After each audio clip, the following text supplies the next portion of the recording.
Hello and welcome to the Buzzerbeater Show, episode 41, right? 41. Yes, 41. In today's pod, we could talk about week 4, week 5, week 3.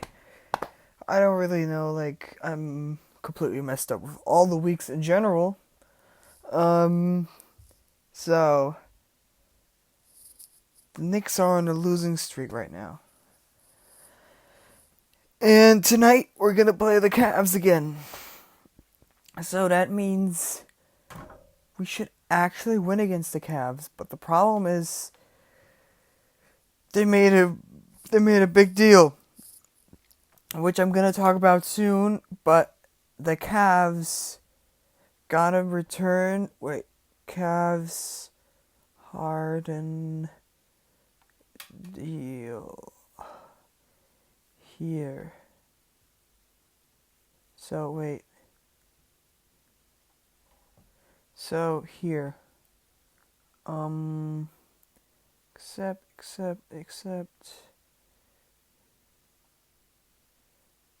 Alright, they got Jared.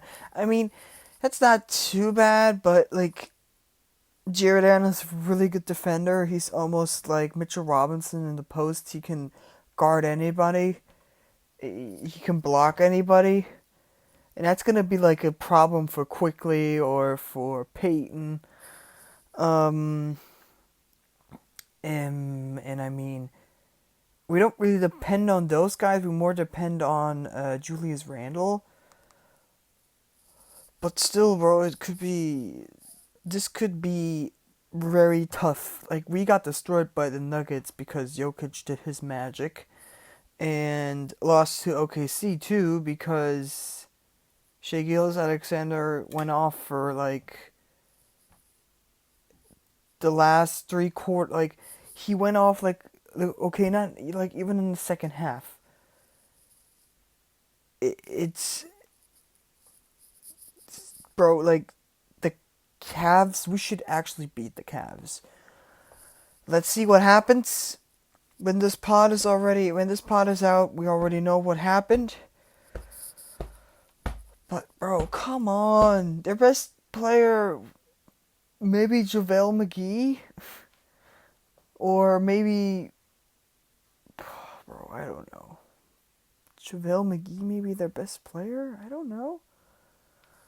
I don't really know now, but don't you dare call me a casual just because I don't know who exactly plays on the Cavs. Don't call me a casual. I can look at the list and exactly know who is who, but I don't really know right now who's on the Cavs. I'm sorry. I probably know every other team but the Cavs. I haven't paid that much attention to the Cavs in the last couple of years. I'm sorry. But I have the feeling like the Knicks should actually still be motivated, because they were actually doing a great job up to this point. And yeah, so next news, Curry beat the Clippers single-handedly. Bro, I don't even know what to say. They were down by how many points? By 20 points at the end of the third, and then the Clippers were down by 5 in the middle of the fourth. So I know a lot of people say, "Why are you hating on Paul George? Paul George used to be the golden boy of the NBA in the Pacers days." I never liked Paul George. I never did. I never believed. Even when he went against Miami in 2012 and 2013 and 14, I did not believe that he's gonna beat LeBron. Just because he was one good dunk on Chris Anderson, and he was good, okay? I know he was good, but all the playoffs after this Pacers time, absolute trash. For example, okay, wait, so 27, no, wait, he got traded to OKC in 2017, right? So, 2018. So 2017, 2018, he gets traded to OKC. 2018 playoffs against the Jazz, Utah. He plays against Donovan Mitchell and Rudy Gobert. Oh, right, and Ricky Rubio. For some reason, Ricky Rubio was a big factor of stopping Westbrook. No disrespect to Ricky Rubio, but bro, Westbrook. Ricky Rubio is a good player, but he's not a Westbrook caliber, you know? And he completely locked him down. And so, Donovan Mitchell was not the all-time, like, Paul George didn't guard him the whole time. And people could say, oh yeah, his offense wasn't that great in those games. But he was still good on defense, right? No. You know how much percent he shot from 3-point? 44%. 44%. And Paul George is a pretty good defender, you know? So if anybody's gonna tell me they lost that series, by the way, OKC, in 6 games, right? 6 games against a rookie. No disrespect to Donovan Mitchell. But bro, come on. 44%? And you know what Paul George said? The weather wasn't right. The weather wasn't right. Bro, what are we even talking about right now? The weather? And the thing is with the Curry and the Paul George and like the Clippers thing is Curry beat them single-handedly with 38 points. And they were down by 20 in the third quarter. And that's what I mean. Like, even, like, that's the thing I don't really get. So, the Clippers are always getting, for some reason, a lot of people hate on Paul George. Me too. I know, I hate him. No, I don't hate him. I hate his way about like how to compromise basketball and how his business works, you know, like pointing it at the weather or playoff P, or those were not smart moves. Staking out his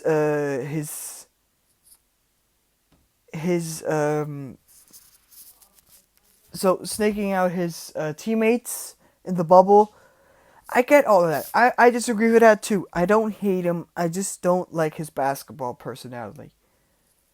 I think he's a great guy. Just the thing is, he can't handle pressure. If he feels that it's pressure on him, or that he did something wrong, he tries other ways to put it not on himself but on other teammates. That's a big flaw if you want to be like a team leader of the Clippers. So, when they lost against the Nuggets in the second round, Game 7, why did Kawhi Leonard get a pass? By a lot of people. Ryan Russillo, I heard the podcast from Bill Simmons and Ryan Russillo from The Ringer that day. They gave Kawhi a free pass. Why? Bro, why? Why is he getting a free pass? I know I'm going back to history, but I want to talk about the Clippers and what their problem is. And why they won't beat the Lakers in the playoffs. Maybe regular season games. LeBron doesn't even care about that. LeBron has bigger problems. He has the Nets problem. I'm going to talk about that. Yeah. Wait. So, why does Kawhi get a free pass? Just because he's a great player? Or because you're favoring him? Like, what exactly are we doing here? Kawhi Leonard is getting favored? Why? Why is he getting a free pass? Ryan Orsillo, huh? Why? Why doesn't LeBron get a free pass for a, let's say 2007? And he even played no okay, not 2000, like for 2011. Why doesn't he get a pass for that? Why are people criticizing him for that? But Kawhi Leonard, oh no, okay, he's fine. He's Kawhi Leonard. Kawhi Leonard's not even the best player in the league. LeBron is the best player, and you know it. You know. Don't you dare come with me like, oh, Kawhi is a better. No, he's not. LeBron is a better. He knows how to win. I know Kawhi also knows how to win. Don't get me wrong on that. LeBron is a better player. He has been the best player since 2009, 2010-ish. No, okay, 2009, 8-ish. Or maybe even 2007. So that means, let's say, maximal standpoint. He has been dominating with the leagues for 14 years. That's the longest prime ever. And you know why people say Kawhi was the best player? Oh, he won the 2019 championship with the... That was impressive, okay? Don't get me wrong on that. But I think Kawhi should get the same treatment if he does something wrong as LeBron does and as PG does. Or as Kevin Durant. Or whoever. Kawhi's not better than LeBron. He's not. Maybe he was in 2019 because LeBron was being not that great of a team himself and he was doing sluggish and he traded his entire team away. But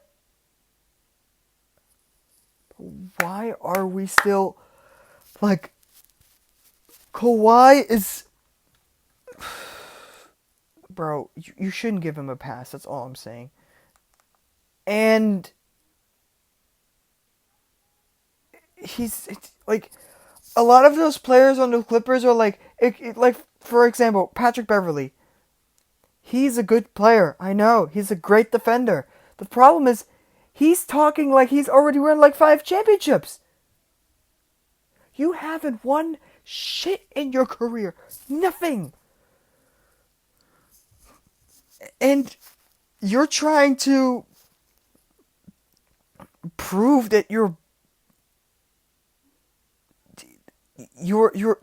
trash talking LeBron or something just because you want to get in.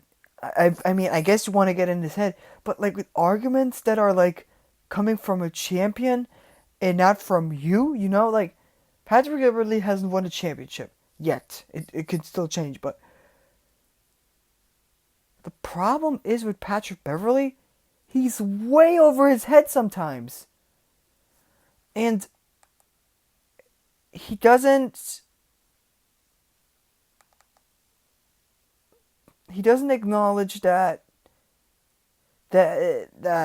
he's actually not that he's a good player, but he's not a champion yet. And there was this big thing where he blocked a shot from LeBron, and when was it? 2019 Christmas game where he blocked a shot and everybody's whoa, what? And I mean, like, bro, like, okay, have your glory and stuff, but like, who won the championship? I'm just gonna ask that. Who won it? Not you, Patrick Beverley. Not you. No. Like, there's nothing to prove. Like, he has nothing to prove his behavior, you know? Like, his cockiness. He doesn't have a ring to prove. He doesn't have an MVP to prove it. I mean, not even MVP counts, but yeah. So, tough loss for the Raptors against Portland. I mean, I'm not gonna get into much detail on this one, but bro, the Raptors. I haven't really talked about the Raptors, but like, how is it that the Raptors are not that good? I mean, they still have Kyle Lowry and Pascal, yeah, but bro, I don't know. I don't even know. The only game I watched of the Raptors this year when they played the Knicks and they beat the Knicks. I don't really get why the Knicks lost to the Raptors because the Raptors are not good right now. They're like the 14th or 13th seed. But bro, I think Pascal Siakam was so underrated that he got overrated. Like so many people said, "Oh, he's underrated. He's underrated." And then everybody said like in the 2020 bubble, "Oh yeah, he should probably beat this. They should probably beat the Celtics, right? They played the Celtics. Yeah, we should probably beat in the second round.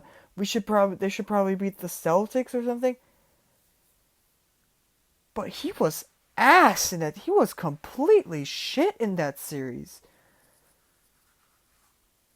Bro, like Wanamaker or Jason Tatum locked him down. He had such a horrible shot selection. Oh my god. And that's the thing, like everybody was saying like he's the most improved, which he deserved, and he should beat every team. Like that's what he made him overrated. If his standpoint was like a year ago, nobody would have said, "Oh, they should beat the Celtics." But because he was slightly overrated and slightly overrated from his talent, he probably got a lot of pressure because that's why they probably also lost. Because I have a feeling Pascal Siakam is a guy that you can get in his head very quickly, very easy too. Especially the media, because I don't want to talk about it, but Siakam, bro, you don't have to listen to those guys, bro. Like, don't listen to Stephen A. Smith. Don't listen to Skip Bayless. Don't, bro. Like, don't. I mean, even if somebody's gonna discredit me, like Stephen A. Smith is not that bad. Stephen A. Smith is talking about that the league is soft, and I have one question: if the league is so soft, why is Giannis? Why hasn't Giannis won an NBA championship yet? So Giannis is one of the most athletic dudes we ever had in the NBA, and how has he not won a single ring yet? I would say, like, for example, like they compared it to the 80s and 90s basketball. So in the 80s and 90s, the toughest players were probably Larry Bird, Kevin McHale, Hakeem Olajuwon, Michael Jordan, um, Shaq, Charles Barkley, not Dr. J, Moses Malone, Karl Malone, um, Scottie Pippen. And I mean, okay, come on now. Like, no, okay, not tough, but like athletically tough. Like, you can't stop me tough. Like, I'm super fast, and for some reason, I'm like 7 foot something tough, you know? So, I think Giannis would be,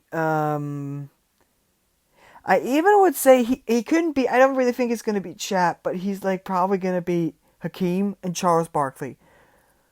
Michael Jordan too. I like from a toughness standpoint, if you know what I'm saying. And even Stephen A. Smith once said that LeBron is too soft to play in the 80s and 90s basketball. Bro, what are you talking about? But let me ask you this. Have you ever seen LeBron play? Have you ever seen how he looks like? This dude is a Karl Malone of the... He has like the body of Karl Malone and the height of Karl Malone, But he's faster, he's more athletic, he's better on defense, he's a better playmaker. Bro, LeBron is the second best player of all time. It also means he can play in any era he wants. What are you talking about? So, Pascal Siakam, don't listen to those guys. Maybe they're sports analysts, but they don't always know what they're talking about. Like for me, but I would say more accurate than those guys. I'm sorry. So, oh, yes, okay.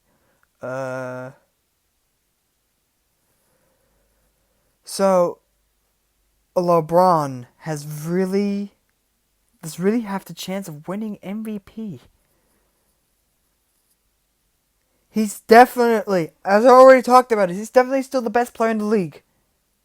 He's his team's best scorer. He is. For some reason, right now, last season was probably AD, but for some reason, AD is like in a autopilot standpoint. And I thought like LeBron was not going to take the season so serious, but bro, he's going off. Like, do you see that 3 where he like turned to his bench and said, "Oh yeah, that's in," bro?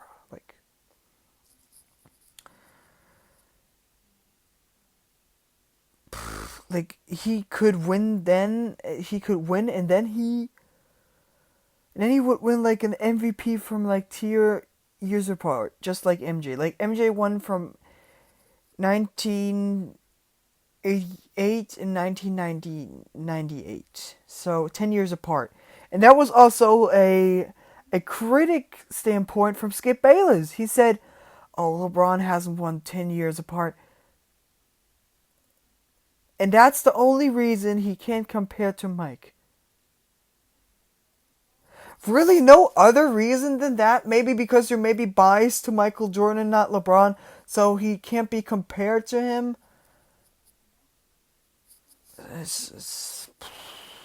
Bro, Skip Bayless, get your shit together, bro. I'm not, no. He's probably, even if LeBron wins this season, like, Skip Bayless is gonna make another excuse for why LeBron cannot be compared to Michael Jordan, or why LeBron is not in the top 10 of his list. Like, guys, don't listen to Skip Bayless. No, don't. Please don't. So, the biggest news of this week. Yes, we need to talk about this. James Harden is a Net. He's a Brooklyn Net. That means the East is even stronger. Like this year they're really strong, but like they're even stronger now. I don't really know if they're stronger than the West, but the West is now a little weaker because James Harden is not anymore in it. This is the first time he's gonna play on the East Coast. First time he's gonna be in a Brooklyn Nets jersey. I mean, and now KD has another super team. I'm not discrediting KD for his rings. I used to, but I don't do that anymore. He deserved his rings in Golden State. But it just, for me, like, can KD only win with a super team? Because now they have Kyrie, KD, and Harden. And maybe Spencer Dinwiddie, if you want to make that a point of a super team, yeah. But, bro, I don't even, like, my first reaction was, I wasn't really that scared for other teams like the Lakers or the Sixers. I mean, I thought about it, now I'm, like, a little more concerned about this team, but I'm not really, like, you remember when DeMarcus Cousins signed with the Golden State Warriors in 2018, right? And everybody was like, okay, yeah, LeBron just went to the Lakers. No, we're not winning this. But then they lost in the finals to the Raptors, you know? I mean, with KD is a whole different thing because KD is KD and Boogie Cousins. But I don't really know about the chemistry. Like, Kyrie and Harden are, like, really big. Like, Kyrie had problems in Boston, huge problems in Boston with his teammates, with young teammates. And I already talked about this last part with Harden, like, having problems also with his young teammates. I don't I don't really know who's gonna take the last shot, and I'm okay for getting criticized for that if I don't really think this is gonna be like that great of a team. But I just think they have too much star power, but not like but like in a bad way for them, you know? Too much offense and big egos like clashing together, you know? Like, as I said, especially James Harden and Kyrie, but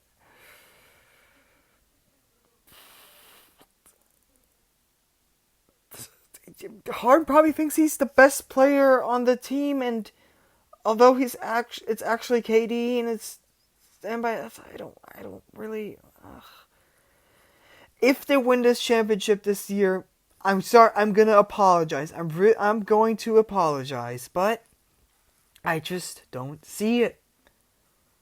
I mean, it worked in OKC, but there James Harden wasn't a star yet, and Kyrie is not Westbrook. You know, Westbrook has also like a bit, but he's first of all, he's not a champion, and Westbrook is probably doesn't have that big of an ego as Kyrie does. Yeah, just it's I don't see it, but who knows? Who knows? Who knows? So this was all right. Like, I don't really know how